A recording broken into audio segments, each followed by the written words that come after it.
How did it become lost?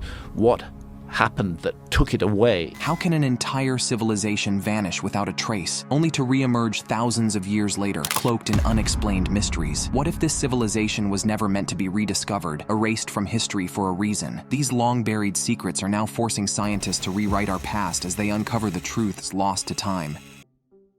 Why great societies collapse. Ruins can be found on almost every continent. These ancient remnants tell the story of lost civilizations. Some are buried beneath the earth, hidden in jungles, or even surrounded by modern cities. They all raise the same question: how could something so great nearly disappear? Why do civilizations collapse? To understand why civilizations fall, it's important to first look at how they thrive. Just as a fire needs oxygen and fuel to burn, a civilization needs certain elements to grow. Historians agree that a strong civilization usually has a large population, plenty of food, a stable government, shared religious beliefs, a complex workforce, and a way to collect taxes. If any of these elements weaken, the civilization can begin to crumble. Disasters like wars, epidemics, or natural events can devastate a population, leading to the collapse of a civilization. The Mayan civilization, for example, declined after the 16th century Spanish invasion brought war, disease, and a new culture that imposed its own beliefs and government. The Mayan population was drastically reduced, and those who survived were forever changed under their conquerors. This pattern of collapse has been repeated throughout history. Even the earliest known civilization, Sumer in Mesopotamia, fell due to repeated invasions in the 2nd millennium BC. Many other great societies have met similar fates. Environmental shifts can spell disaster for civilizations, especially when they disrupt food supplies. For instance, many scholars think climate change played a major role in the collapse of the Indus Valley civilization. Some experts argue that the drying up of the Saraswati River, which started around 1900 BCE, was a key factor. Similarly, drought is thought to have contributed to the fall of Cambodia's Khmer civilization between the 9th and 14th centuries. Other civilizations collapse due to a mix of factors over a long period, making it hard to pinpoint a single cause. The Roman Empire's fall, for example, is often attributed to both external pressures from barbarian invasions and internal weaknesses. Rome's economy was built on conquest and slavery, which eventually became unsustainable. As the empire's expansion slowed, it received fewer new slaves, causing labor shortages that affected its industries, agriculture, and infrastructure. Additionally, heavy taxation and inflation further weakened the empire's economy. The Anasazi, or Pueblo, people of North America, present another intriguing case. They were known for their advanced agricultural techniques, astronomy, and impressive cliff dwellings, yet they eventually left these structures behind. Historians suggest that a combination of factors, such as warfare, a cooler climate around AD 900 that impacted farming, and a religious crisis that led many to migrate south, contributed to their decline. Civilizations face a complex web of challenges that can lead to their downfall. When enough of these challenges converge, collapse becomes a likely outcome. Humanity's collective amnesia. According to Graham Hancock, we might be experiencing a form of collective amnesia, forgetting crucial chapters of our history. Imagine being part of a once thriving civilization, only to witness its downfall and eventual disappearance. This could have been the reality for people from a sophisticated society that existed around 12,000 years ago. Despite their achievements, they watched as their world fell into chaos, leaving only fragmented memories. Today, our advanced civilization stands on a dangerous edge. We live in a world of incredible technological progress and global interconnectedness, yet we are not immune to collapse. Whether driven by environmental disasters, social unrest, or other forces, the end result might be the same: a dramatic fall. Thousands of years from now, our descendants might view us with the same skepticism we reserve for ancient myths. Our current era could become just another legend, a story told by future generations but not fully believed. Throughout history, myths from various cultures describe great disasters that ended once powerful civilizations. These stories often share a common theme. The civilizations fell because of their own actions. Arrogance, cruelty, and neglect of the natural world are frequently cited as causes of their downfall. Plato's account of Atlantis, for example, describes a society that, despite its initial greatness, became corrupt and self-destructive. The Atlanteans, blinded by their success, lost their way and faced ruin. Our modern world seems to echo these ancient warnings. We struggle with severe environmental issues like pollution and deforestation, and our societies are often plagued by conflict, inequality, and a focus on material success. Many people today live in cities where light pollution obscures the night sky, disconnecting us from the natural world. In contrast, hunter-gatherer communities in places like the Amazon or the Namibian desert maintain a close relationship with their environment. They are more accustomed to survival challenges, unlike us, who rely heavily on complex and fragile systems. If a catastrophic event similar to the Younger Dryas impact were to strike today, our technologically advanced societies might suffer the most. Our cities depend on just-in-time food supplies and other critical infrastructure. A sudden disruption could lead to widespread chaos and collapse.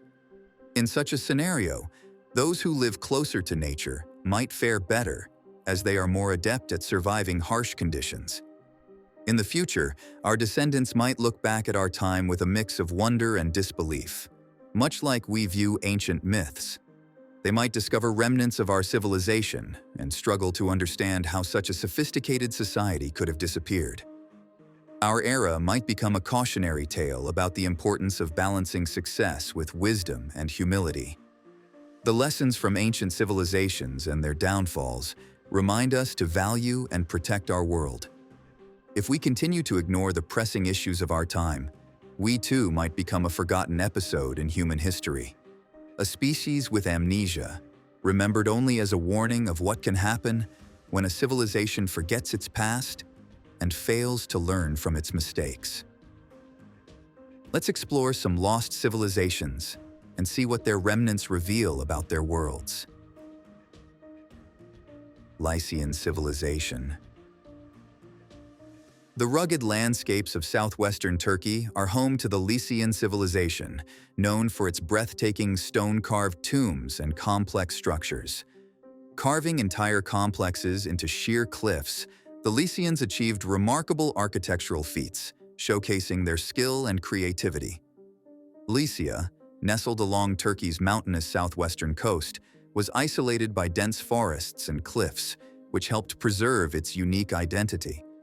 This isolation allowed the region to develop independently, creating a distinct historical legacy that remained relatively untouched until European explorers arrived in the 18th century.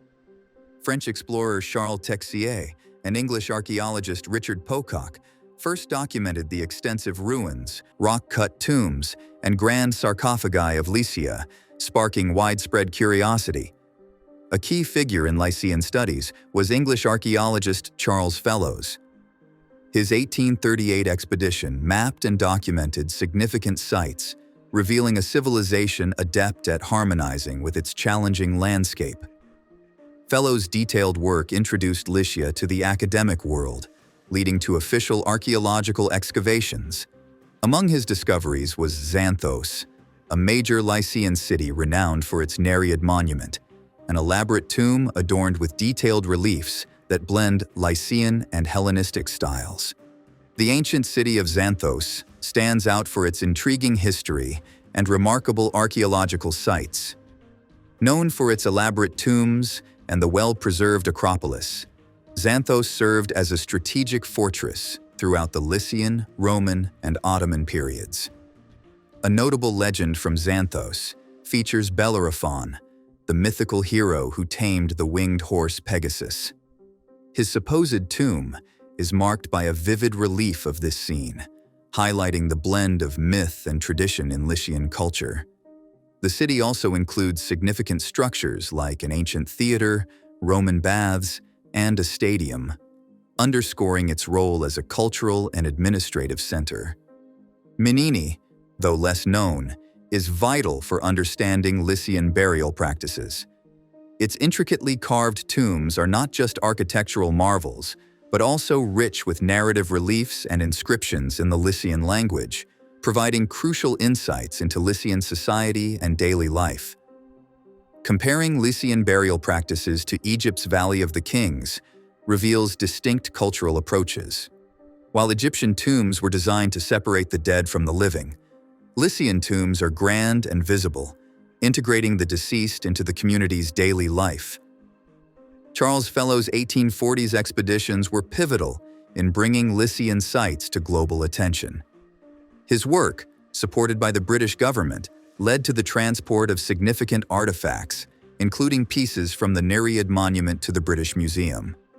Fellow's publication, Discoveries in Lycia, explored connections between Lycian script and the early Greek alphabet, suggesting a rich cultural exchange between Lycians and Greeks. Fellow's findings filled gaps in our understanding of the Eastern Mediterranean's history, revealing a civilization that, while influenced by Greek and Persian empires, forged a unique identity. Lycian rock-cut tombs, blending local and external influences, are particularly striking. Carved into limestone cliffs, these tombs often mimic Lycian wooden houses or Greek temples. The tomb of Amyntas in modern-day Fethiye, dating to the 4th century BC, exemplifies this with its grand temple facade and detailed carvings. These tombs draw a parallel with Petra in Jordan, known for its monumental rock-cut architecture. While Petra's tombs are part of a larger urban landscape, Lycian tombs are standalone monuments set in remote cliff faces. Ongoing excavations and preservation efforts continue to reveal the rich cultural heritage of ancient Lycia, bridging east and west while maintaining a distinct identity. Darenkuyu Underground City. Darenkuyu is situated in the heart of Cappadocia, a region in central Turkey famous for its extraordinary and whimsical terrain. The landscape is scattered with towering stone formations known as fairy chimneys, which have been sculpted by the erosion of a rock called tuff. Despite its name, tuff is relatively soft. It's made from volcanic ash and covers much of the area. Over millennia, the locals have carved into this soft stone to create a network of underground homes, storage rooms, temples, and hideouts. Cappadocia boasts hundreds of these subterranean structures, with about 40, featuring at least 2 levels. Yet, none match the size or fame of Darenkuyu. The origins of Darenkuyu remain a bit of a mystery. Some experts think the oldest sections might have been dug around 2000 BC by the Hittites, who ruled the region then, or perhaps by the Phrygians around 700 BC. Others believe early Christians might have built it in the 1st centuries AD. Whoever the builders were, they demonstrated impressive skill.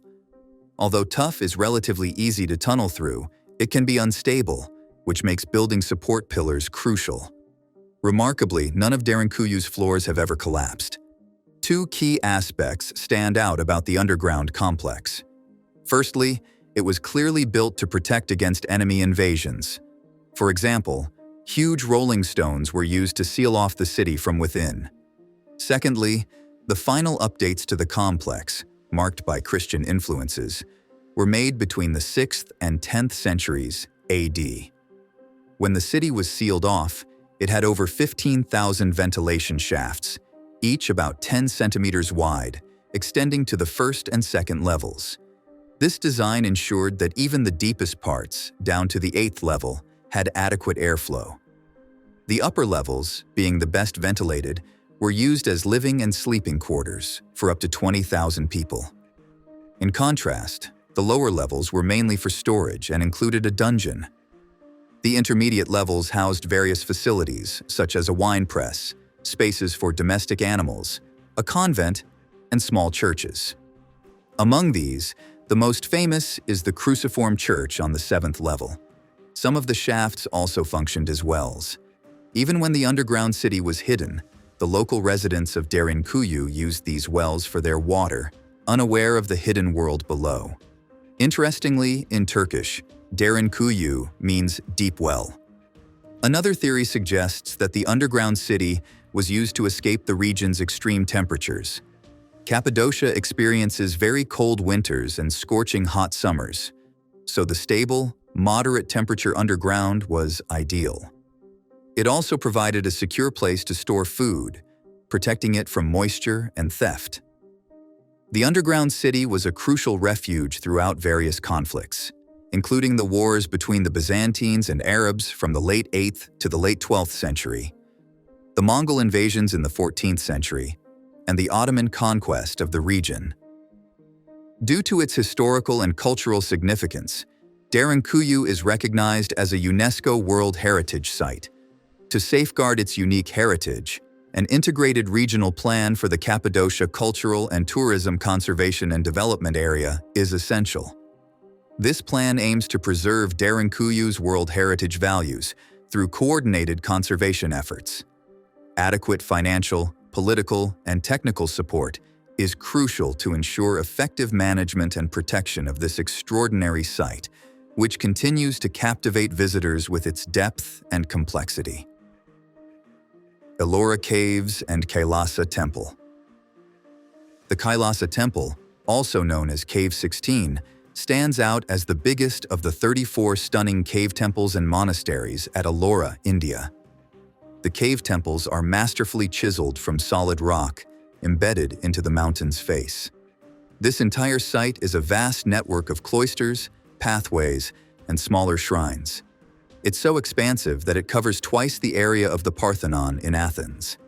Imagine a sprawling, intricately designed labyrinth of rock temples, each turn revealing more stunning craftsmanship. The scale and detail of this complex truly make it a breathtaking marvel of ancient engineering.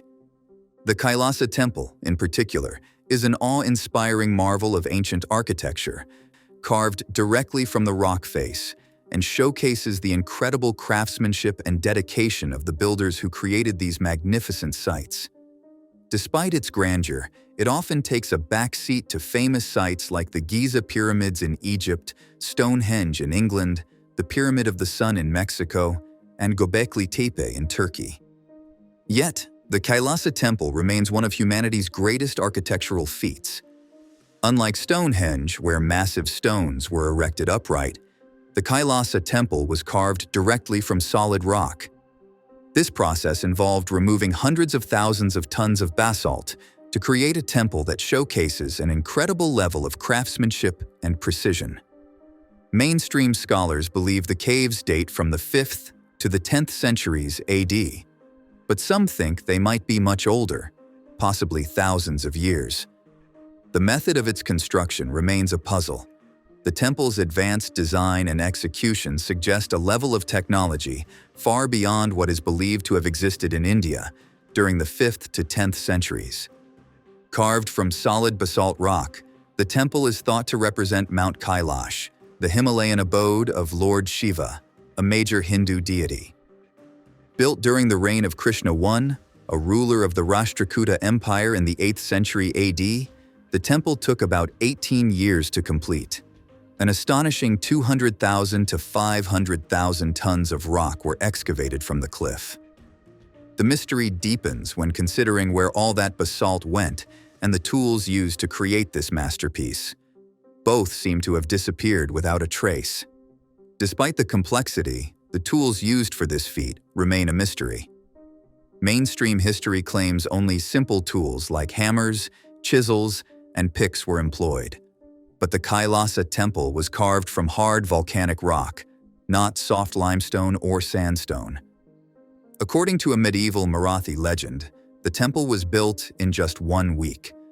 The story tells of a queen who vowed to build the temple and fast until it was completed if her ill husband was cured by Shiva. Her prayers were answered, and the architect Kyasa, concerned for her fast, promised to finish the temple in a week. Historians date ancient sites using various evidence, like an inscription found on a perforated window in a cave's west wall. This incomplete Sanskrit inscription in Brahmi script mentions the Rashtrakuta dynasty, indicating the cave was used in the 8th century, but not necessarily built then.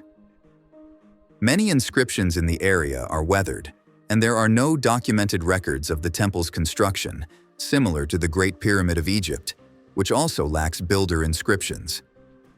The Kyasa temple, despite its mysterious origins, stands as an incredible masterpiece of ancient architecture and art. The courtyard features a statue of Nandi, Shiva's sacred bull, facing the Shiva Linga, a common temple feature. Majestic 100-foot basalt pillars and intricately carved elephants create the illusion that the structure is supported by these grand animals. The temple also depicts scenes from Hindu epics and includes 10 panels showing Vishnu's avatars.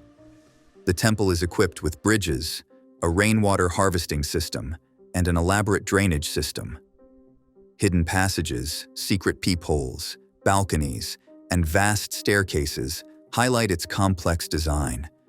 Remarkably, the entire temple is carved from bedrock without added stone blocks, showcasing extraordinary craftsmanship. Indus Valley Civilization and Mohenjo-Daro. In 1922, an officer from the Archaeological Survey of India, accompanied by a Buddhist monk, was led to what was believed to be an ancient religious monument in Sindh province, Pakistan. Instead of finding a temple, they uncovered Mohenjodaro, an ancient city from the Indus Valley Civilization dating back to around 2000 BC. Known as the Mound of the Dead, Mohenjodaro is one of the earliest known civilizations in the world. Mohenjodaro was remarkably advanced for its time, featuring sophisticated sanitation systems and active trade with Mesopotamia. The city is estimated to have housed over 35,000 people, yet only 43 skeletons have been discovered, leading to various theories about the city's mysterious disappearance. In 1977, British researcher David Davenport uncovered evidence suggesting that part of Mohenjodaro had been destroyed by an immensely powerful explosion. Scholars observed that some skeletons at the site seemed to have died instantaneously. Many bodies were found arm in arm, and the skeletons were almost vitrified, turned into a glass-like substance. Restricted access to the site limited scientific analysis for years.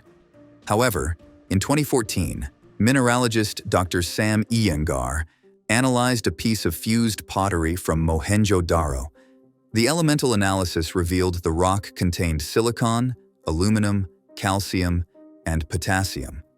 The X-ray diffraction showed a pattern resembling volcanic rock, suggesting the pottery had been subjected to extreme heat between 4,000 and 5,000 degrees Fahrenheit. Such temperatures are beyond what could be produced by an ancient civilization intentionally, implying an extraordinary event. This pottery evidence supports the idea of a powerful explosion. Some researchers link Mohenjo-Daro to the legendary city of Lanka, described in the Indian epic, the Ramayana. According to the epic, the god Vishnu battled Ravana, the mighty ruler of Lanka, who wielded devastating weapons. The battle was said to cause an explosion so intense it was as if the sun had split into brighter suns. During the excavation at Mohenjo-Daro, archaeologists uncovered a fascinating miniature bronze statue known as the Dancing Girl. This tiny figure, depicting a nude woman, captures attention with its detailed craftsmanship. The girl stands naturally with one hand on her hip, adorned with a collection of bangles and a necklace. Her left arm is decked out with 24 to 25 bangles, while her right arm sports 4. She seems to be holding something in her left hand, which rests casually on her thigh. Both her arms are notably long. Her necklace features 3 prominent pendants, and her long hair is elegantly styled into a large bun that drapes over her shoulder. More intriguing to researchers, however, are the stone sculptures of seated male figures discovered at the site. One notable piece is the intricately carved and colorful Priest King. Despite its regal name, there's no concrete evidence to suggest that this figure was actually a priest or a king. Unfortunately, all these sculptures were found broken, adding an element of mystery to their original purpose and significance. The ancient ruins of Mohenjodaro, now a UNESCO World Heritage Site, are safeguarded by both national and regional laws, including the Antiquities Act of 1975. These measures help protect the site from damage, theft, and the effects of new construction nearby. A dedicated management system oversees the site, ensuring its unique and priceless features are preserved and addressing any threats or weaknesses. The Department of Archaeology and Museums, part of the Government of Pakistan, has created a detailed master plan to clearly define the full extent of Mohenjo-daro's archaeological area. This plan is crucial for maintaining the site's historical integrity and protecting it for future generations. Masada and the Dead Sea Scrolls. Masada, an architectural marvel in the Judean desert near the Dead Sea in Israel, stands as a testament to ancient engineering and human resilience. This UNESCO World Heritage Site was constructed by Herod the Great, the Roman client king of Judea, between 37 and 31 BCE. Herod envisioned Masada as a palace fortress strategically positioned on a natural plateau. Its elevated location not only provided sweeping views of the surrounding desert, but also served as a nearly impregnable defense against potential invaders. Archaeological excavations at Masada have revealed intricate palaces, storehouses, cisterns, and a synagogue, shedding light on the architecture and daily life of the time. Today, visitors can ascend Masada by hiking the steep snake path or taking a cable car, which offers breathtaking views of the Dead Sea and the surrounding desert. Masada remains a powerful symbol of Jewish endurance and draws countless visitors eager to explore its rich historical legacy. In 1963, Israeli archaeologist Yigael Yadin embarked on an ambitious excavation at Masada, with hopes of discovering ancient texts. What started as a distant dream soon became a thrilling reality. Within weeks, the team unearthed a remarkable find: manuscripts hidden in a room within the fortress's outer wall. Among these ancient writings was a copy of the Songs of the Sabbath Sacrifice, also known as the Angelic Liturgy, a text that had previously been found at Qumran but remained unpublished. This breakthrough led to a series of fascinating questions. What connection did the Masada manuscripts have with the Dead Sea Scrolls from Qumran? Was there a link between the Sicarii, the dagger-wielding rebels defending Masada, and the Essenes of Qumran? More broadly, what insights did these texts provide about Judaism on the brink of the revolt and in its immediate aftermath? After his death, the Romans occupied Masada until the Sicarii seized it in 66 CE. The fortress ultimately fell to the Romans in 73 CE after a lengthy siege, marking the end of the Jewish revolt. To adapt Masada to their religious practices, the Sicarii modified the fortress for living and ritual purposes. Among their adaptations were 2 ritual baths, or mikvaot. There's also a structure that some believe to be a Beit Midrash, or study house, though this identification is debated. One of Masada's most notable discoveries was its synagogue, one of the earliest known, alongside those at Herodion and Gamla. This synagogue faced northwest toward Jerusalem and featured seating along the walls. Among the finds was an ostracon, referring to tithes and fragments of 2 scrolls hidden beneath the floor. Additional scroll fragments were discovered in the walls near the synagogue. In total, the excavations revealed parts of 15 different biblical and apocryphal scrolls, including fragments of Leviticus, Deuteronomy, Ezekiel, and Psalms. These texts were very similar to the Masoretic text, which is the version of the Tanakh used today, indicating it was already established as the standard biblical text during the revolt.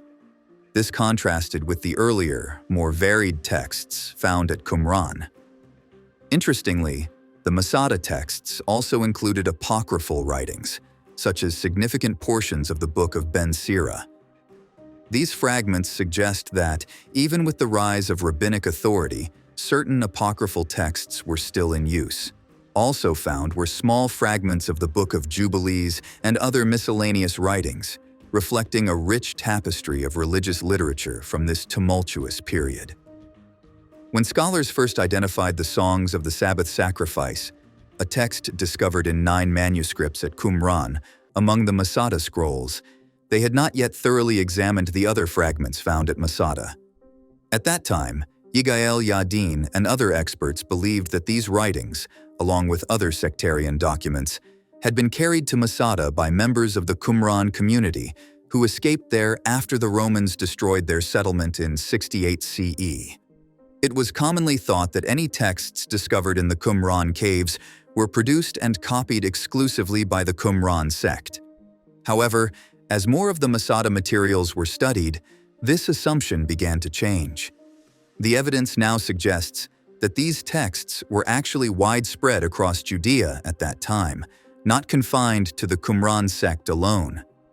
This indicates that the angelic rituals and mystical themes in these writings were part of a broader religious tradition in the land of Israel during the Second Temple period. This wider circulation might explain why similar ideas appear in rabbinic literature and in the Merkava mysticism that developed between the 3rd and 8th centuries CE. In light of this new understanding, the literary traditions of Qumran and Masada are now seen as representative of the broader intellectual and religious life of Second Temple Judaism, rather than as the unique heritage of a small, isolated community. Hidden chapters of human history. The discoveries of lost civilizations and ancient sites offer profound insights into human history and the intricacies of forgotten knowledge.